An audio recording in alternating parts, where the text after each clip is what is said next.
Whenever you kids are ready. Hello, Professor Zhang. Here's our research presentation given to you by the GLASS Agency.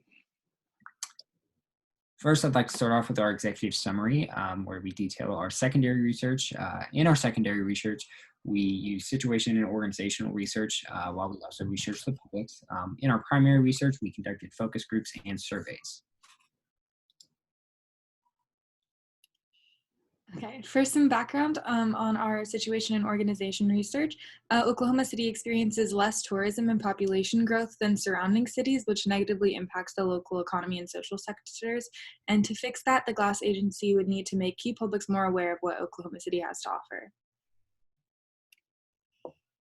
So first we evaluated the external impediments, of which there were three. The first being that Oklahoma City's tourism is directly affected by surrounding cities, such as Dallas and Tulsa, which experience millions more visitors per year.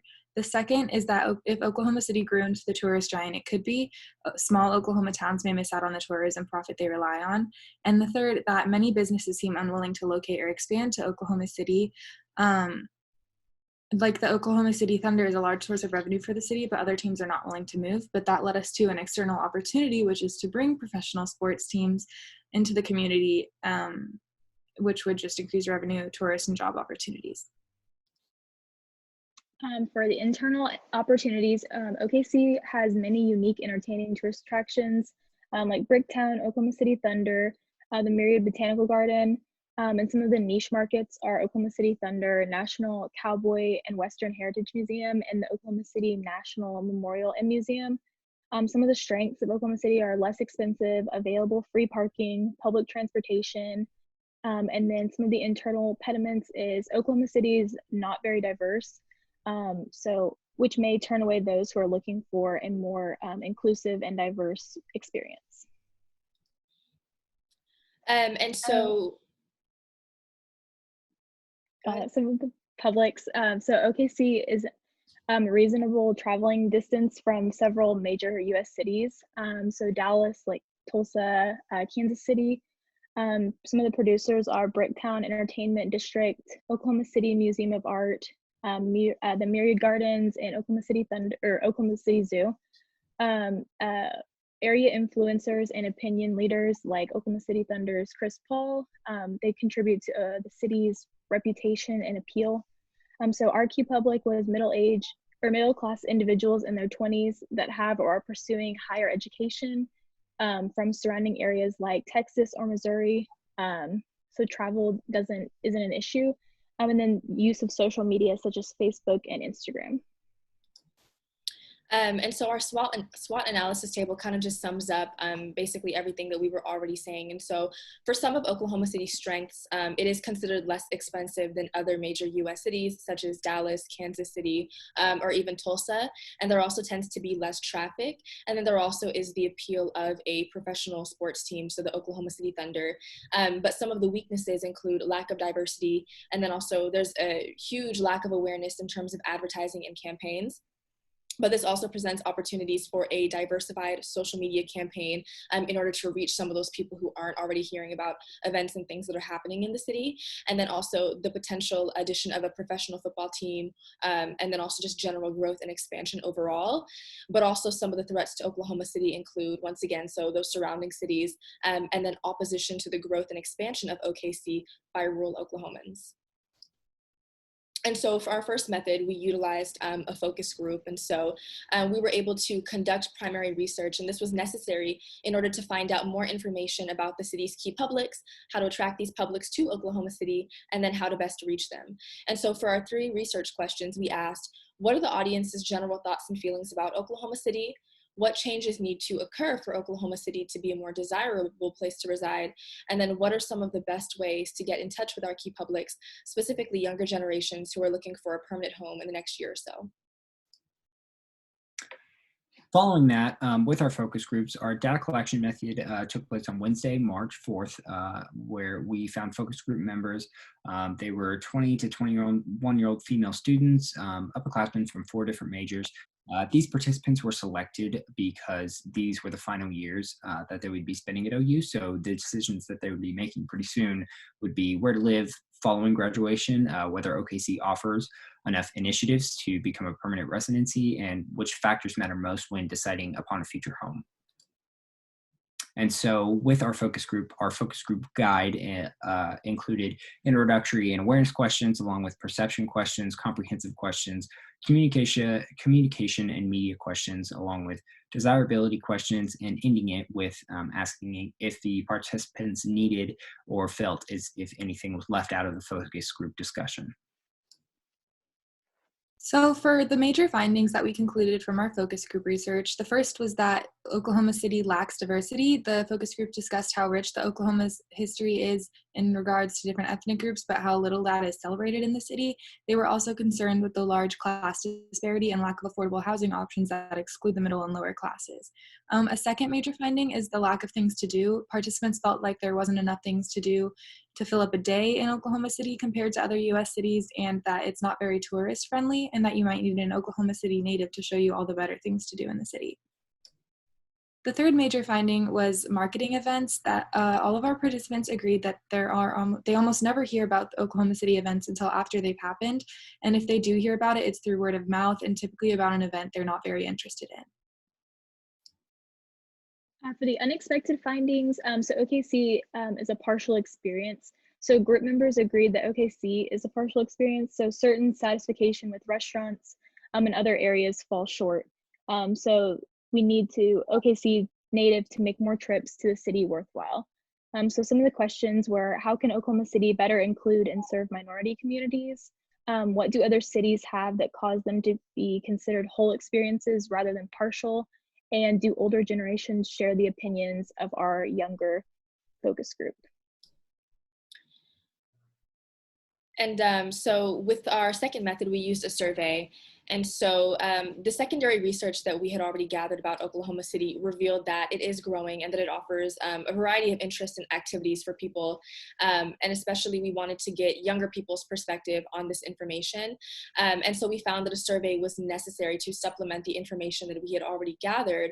And so the data results from the focus group displayed that the city's appeal has continued to increase, but more changes would be needed in order for people to consider permanent relocation to OKC.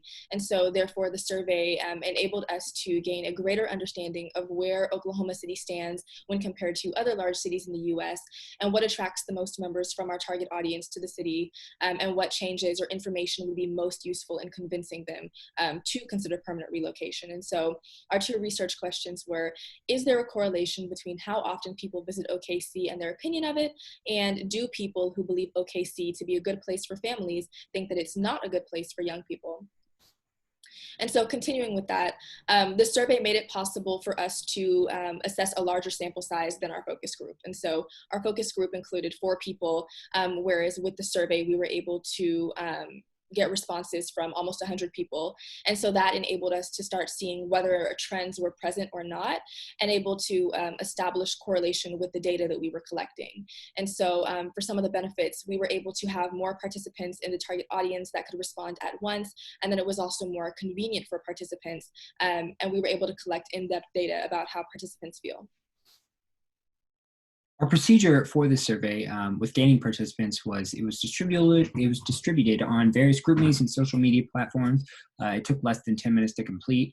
Some of the questions asked were their attitudes or perceptions of Oklahoma City, their awareness and behaviors surrounding Oklahoma City, or their demographics. So our participants in sampling, the population of interest were individuals in their 20s who have or are pursuing a higher education and have a middle-class income. We reached roughly on 2,000 people and we received 99 responses. And our demographic findings were that 66% of our demographic identified as women, about 50% were white, 25% were Black or African American. The variables that we measured were how OKC compared to other major US cities, if our participants had ever visited Oklahoma City, and how many times they visited per month.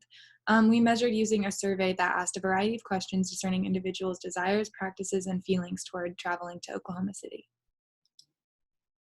And for the first findings, we found for awareness questions, they were asked if they are well informed about the events taking place in Oklahoma City, and they were evenly split almost, with 47% disagreeing to a degree and 44% agreeing to a degree. Only about 15% of respondents stated that they agree or strongly agree that they are well informed with events taking place in the city. And this shows that Oklahoma City could be doing more to grow the public's awareness of events, locations, and information related, as well as how they are communicating that information.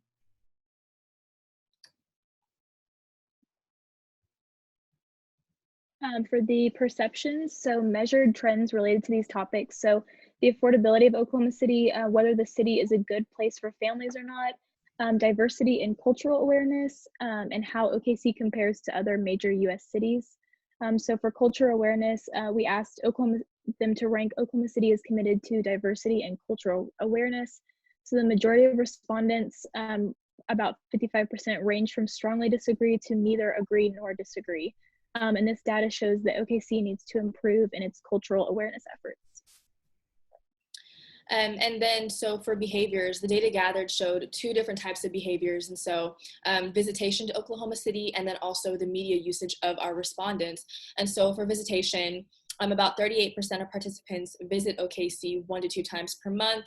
Another 22% visit the city 3 to 5 times per month. And about 33% of participants selected other, as opposed to the other options. And so for media usage, 51% of participants hear about OKC via word of mouth. However, 68% of our respondents would prefer to learn about Oklahoma City via social media platforms such as Instagram, Twitter, and then also YouTube.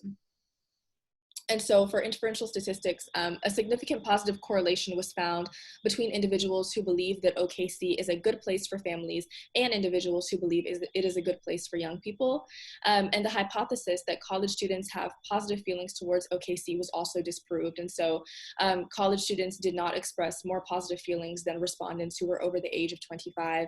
And so this data shows essentially that people of a variety of ages feel positively about OKC. So with that, some of the discussions that we have were that elevated attendance correlates with a more positive attitude towards OKC. The more often individuals visit OKC, the more positive their attitudes become. We also found that OKC is lacking in public awareness. 50% of survey respondents were unaware of OKC events. We also discussed that we had some research limitations. Over 2,000 individuals were contacted by the GLASS agency, and only 99% responded. A higher response rate could have been reached if the survey was available for participants to take for a longer period of time. And some of our final suggestions was that data has shown that young adults are most easily reached through social media. So OKC could utilize Instagram and Twitter because those are the most effective platforms. Individuals in the key public desire recreational avenues. Multicultural events and communal events must be emphasized. Internal and external publics both share the interest of participating in low-cost recreational activities. And finally, social media should be directed to things to do post. This can be shown in the key public's desire to do recreational events. The primary audience members are susceptible to free events as well. So with that, that is the end of our presentation. We thank you for your time.